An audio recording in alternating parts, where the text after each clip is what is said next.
அனைவருக்கும் வணக்கம். நான் உங்களின் ஒருவர் கல்யாணி. இன்னைக்கு நாம என்ன பார்க்க போறோம் அப்படின்னு சொல்லிட்டு பார்த்தோம்னா, ஏழுமலையான் அவர் என்னுடைய ஸ்பெஷல் அப்படின்றது எல்லாருக்கும் தெரியுமா இல்லையா அப்படின்றது எனக்கு தெரியாது. ஆனால் அவரை மட்டும்தான் நாங்கள் வந்து இதுவரையும் ஒரு 20 வருஷமாக அவர் வந்து கும்பிட்டுட்டு இருக்கோம். அவர் கும்பிட்ற மாதிரியே எங்களுக்கு எல்லாமே நல்லபடியாக நடக்குது அப்படின்றதையும் இந்த பதிவின் மூலமாக நான் சொல்ல விரும்புகிறேன். இன்றைக்கி ஏன் சொல்ல வந்திருக்கேன் அப்படின்னு சொல்லிட்டு பார்த்தா, இன்றைக்கி முதல் வார சனிக்கிழமை இல்லைங்களா. இன்றைக்கி என்னென்னா நிறைய பேர் வந்து முதல் வார சனிக்கிழமை கும்பிடுவாங்க. நாங்கள் எப்பயுமே வந்து 3வது சனிக்கிழமை தான் இதுவரையும் இந்த 20 வருஷமாக கிட்டத்தட்ட கும்பிட்டுக்கிட்டு இருப்போம். அதாவது என்ன சொல்ல வரேன் அப்படின்னு சொல்லிட்டு பார்த்தீங்கன்னா, ஏழுமலையான மட்டும் கும்பிட்றவங்க கும்பிட்டுக்கிட்டே இருந்தால் அவங்களுடைய வாழ்க்கை ரொம்ப சிறப்பாக அமையும். அதே போல் எந்தெந்த கடவுளை கும்பிட்றாங்களோ அதை சிறப்பாக அவங்கவுங்க கும்பிட்டா அவங்களுடைய வாழ்க்கையும் நல்லா சிறப்பாக அமையும் அப்படின்றதுக்காக தான் நான் இந்த பதிவை வந்து போட வந்திருக்கிறேன்.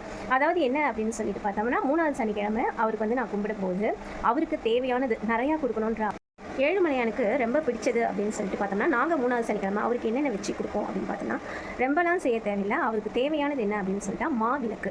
அதாவது பச்சை அரிசியை ஊற வச்சு அதை அரைச்சிட்டு அதை வந்து உருண்டை பிடிச்சி அதில் மாவிளக்கு போடணும். அதுதான் வந்து அவருக்கு ரொம்ப பிடிச்சது. அதுக்கப்புறம் பார்த்தோம்னா துளசி மாலை, அதுவும் வந்து அவருக்கு ரொம்ப பிடிச்சது. நீங்கள் எது செய்கிறீங்களோ இல்லையோ இது வந்து அவருக்கு ரொம்ப முக்கியமான ஒன்று, சரிங்களா.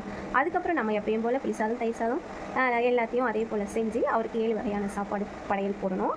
அதுக்கப்புறம் நம்மளால் என்னென்ன முடியுமோ அதையும் நம்ம வந்து செய்யலாம். நான் வந்து இதுவரையும் இத்தனை வருஷத்தில் நான் 20 வருஷமாக செஞ்சுட்டு இருக்கேன்னு சொல்கிறேன் இல்லைங்களா.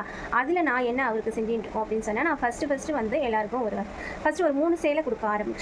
அதுக்கப்புறம் ஒரு 10 சேலை ஆச்சு. அதுக்கப்புறம் ஒரு 50 சேலை ஆச்சு.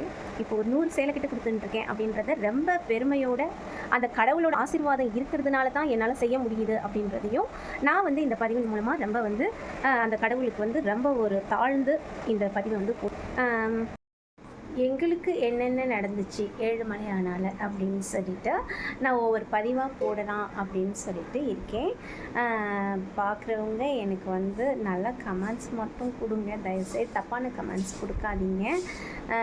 அதாவது வந்து ஒரு நல்ல விஷயம் நடக்கிறதுக்காகத்தான் இந்த பதிவு அப்படின்றதுக்காக நான் வந்து சொல்லிக்கிறேன். அதனால் எனக்கு சப்போர்ட் பண்ணுங்கள், லைக் பண்ணுங்கள், தப்பான கமெண்ட்ஸ் மட்டும் போடாதீங்க தயவுசெய்து. ஓகே, நன்றி. Thank you for watching.